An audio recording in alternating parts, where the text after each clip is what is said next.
Olympic gold medalist Gable Steveson is released by WWE as part of the mass NXT talent cuts. A big tease for Uncle Howdy last night on SmackDown. A-Town Down Under retained their WWE Tag Team Championships. Paul Heyman reveals he hasn't spoken to Roman Reigns since WrestleMania. Several names declared their entry for the King of the Ring tournament. Triple H talks about how loud the crowd was last night in Lyon, France for SmackDown. And, interestingly, Skye blue trends after apparent shots fired by WWE star Cora Jade.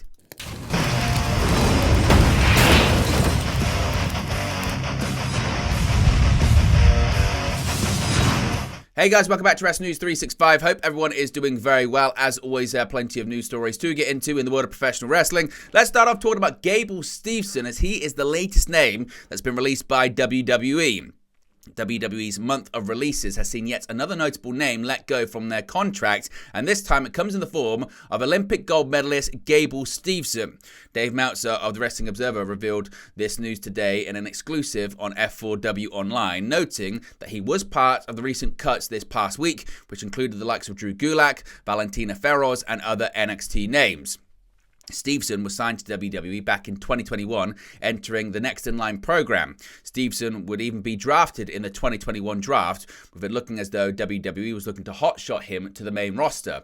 This didn't end up happening, as Steveson would train behind the scenes, have a cameo appearance at WrestleMania 38, and here and there on Raw without any much development in terms of in-ring action or character.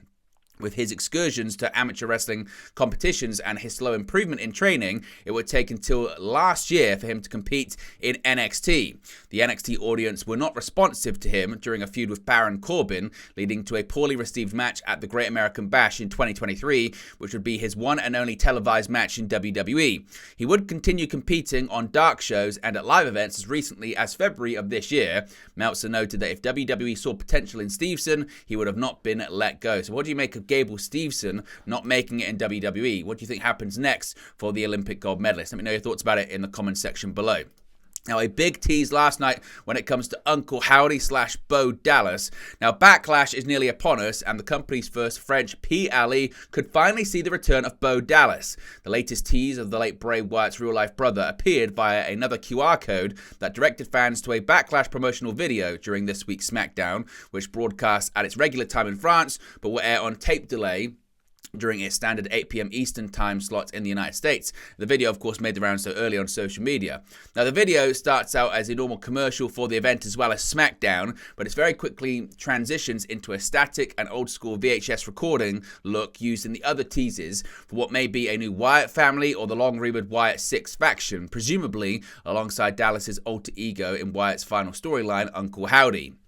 Now, the video shows a solitary woman in a room filled with candles, reminiscent of imagery used to represent the mysterious sister Abigail during various Wyatt storylines. Subtitles read, quote, "He opened his arms, our pain became his, we were reborn because we believed." Now, at one point, "we believed" briefly flickers into "we believed," seemingly referencing the Bo Dallas believe gimmick that Dallas used on the main roster during his first run with the company.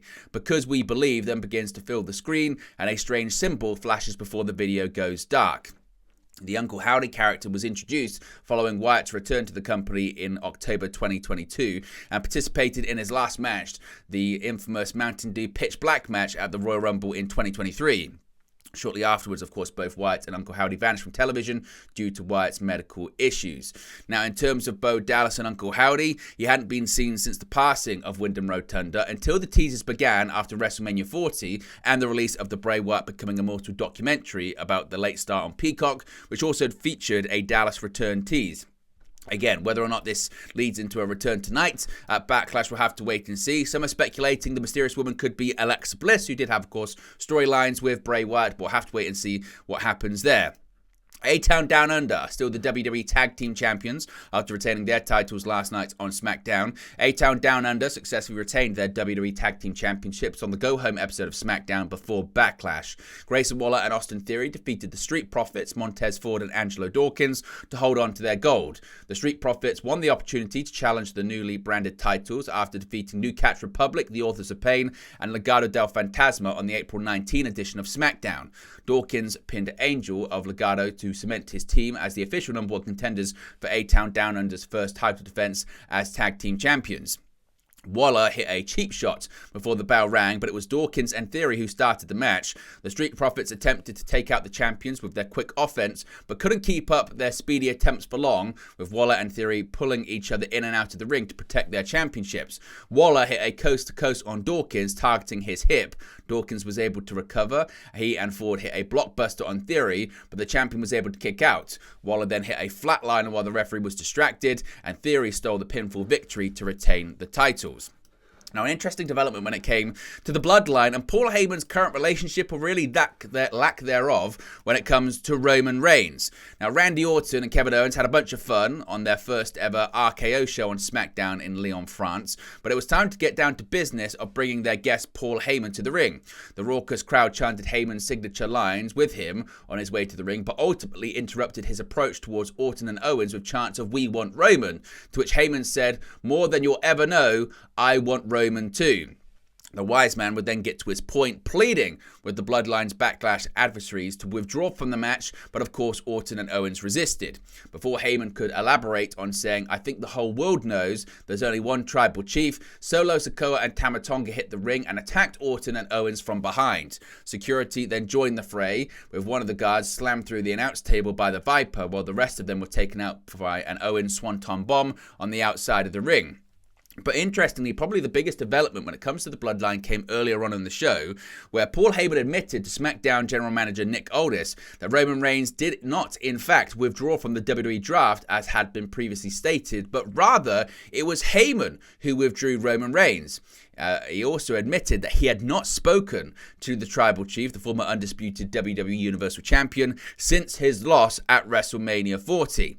Now, as Sikoa and Tonga established themselves as a new bloodline of sorts, surely this won't be a forgotten detail as the storyline progresses, because seemingly this is all happening without any influence or knowledge of Roman Reigns. Now, several names have declared their entry for the King of the Ring tournament last night on SmackDown, and just a few weeks removed from Backlash, the first premium live event on French soil, WWE will travel to Saudi Arabia for the WWE King and Queen of the Ring on May 25. The participant landscape for both tournaments was made clearer on Friday's edition of SmackDown, where Carmella Hayes, LA Knight and Santos Escobar officially declared themselves for the iconic tournament. Hayes appeared in General Manager Nick Aldis' office first. We expressed a desire to keep that momentum going by entering the King of the Ring tournament. Last week, Hayes shook up the SmackDown landscape as he was the first round pick and a SmackDown main eventer in the same night. While he lost his non-title contest against WWE Champion Cody Rhodes, Hayes seemed unswayed in his quest for greatness. Knight picked up a victory over Legado del Fantasma's Angel in the second half of the show. After hitting his well-earned victory, Knight took to the mic to announce himself for the King of the Ring tournament. Escobar, incensed by Knight's talkative nature, also took the opportunity to declare for the King of the Ring tournament. It seems that Escobar and Knight will be factors in each other's quests for the King of the Ring title. Now, with their announcements, Hayes, Knight and Escobar join a star-studded roster for the King of the Ring participants as the April edition of Raw saw Gunther and Drew McIntyre officially stake their claim to the crown. As of this recording, no women have declared themselves for the Queen of the Ring tournament yet, but WWE did announce Friday night that the first tournament matches will take place on Monday's edition of Raw.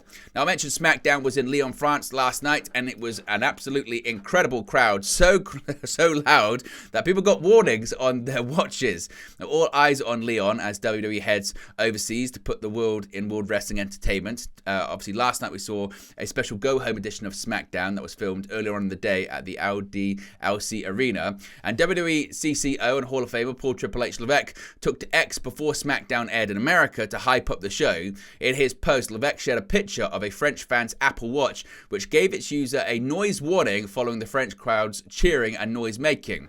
This is what he had to say. He said, quote, "The WWE Universe in France literally received a warning about the noise level tonight at SmackDown.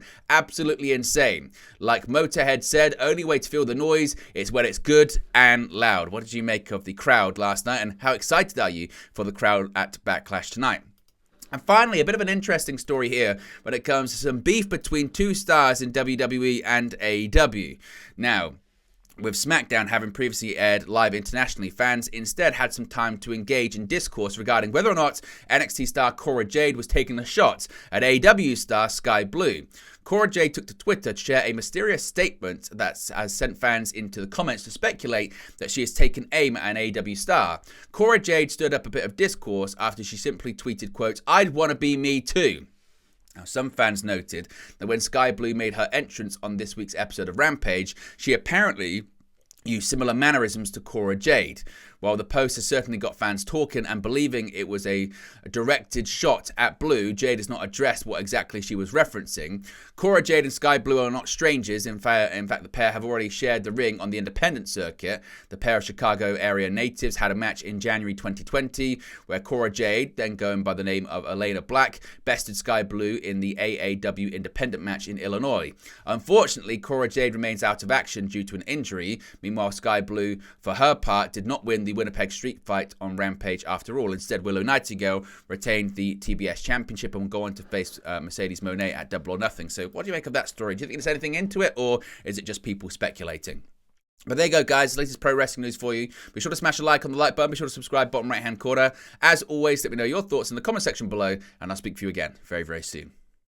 Hey guys, thank you for watching, listening, streaming, or however you come across this video today. Be sure to click on the video on the right there to watch our next video, or click the bottom there to subscribe, or the bottom right hand corner. Thank you very much, and I'll speak to you again very soon.